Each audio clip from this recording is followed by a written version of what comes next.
Welcome to our channel. Today we how to activate Maze for UX testing with prototype funnels, detailed guide step by step clearly. To begin activating Maze for UX testing, first, navigate to the Maze website. If you don't already have an account, click on the Sign Up button. Fill in the required information and create your new account.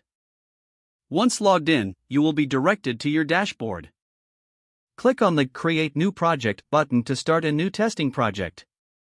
Choose the type of project you would like to create, typically a prototype test. In the project setup, give your project a relevant name for easy identification. Next, you will need to upload your prototype.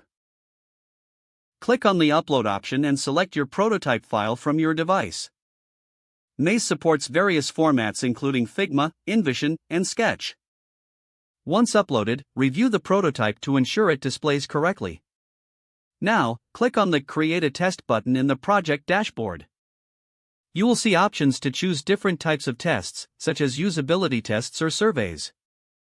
Select Prototype Test for this situation. In the Test Creation section, add specific tasks you want participants to complete. Clearly outline each task to provide guidance for the users. You can also add optional open-ended questions to gather qualitative feedback. After setting up tasks, proceed to define your target audience. Select the demographics that best match your user base for accurate results. Once your audience parameters are set, move on to the testing settings. Here, you can adjust timing, limit participants, or set test durations. Now, click Save and Continue to finalize your test setup.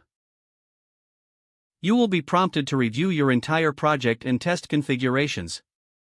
Make any last-minute edits if necessary before proceeding. When satisfied, click Launch Test to activate your Maze test. Maze will then generate a link that you can share with participants.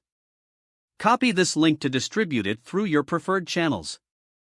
Once participants start to engage with your test, you can monitor their progress in real time.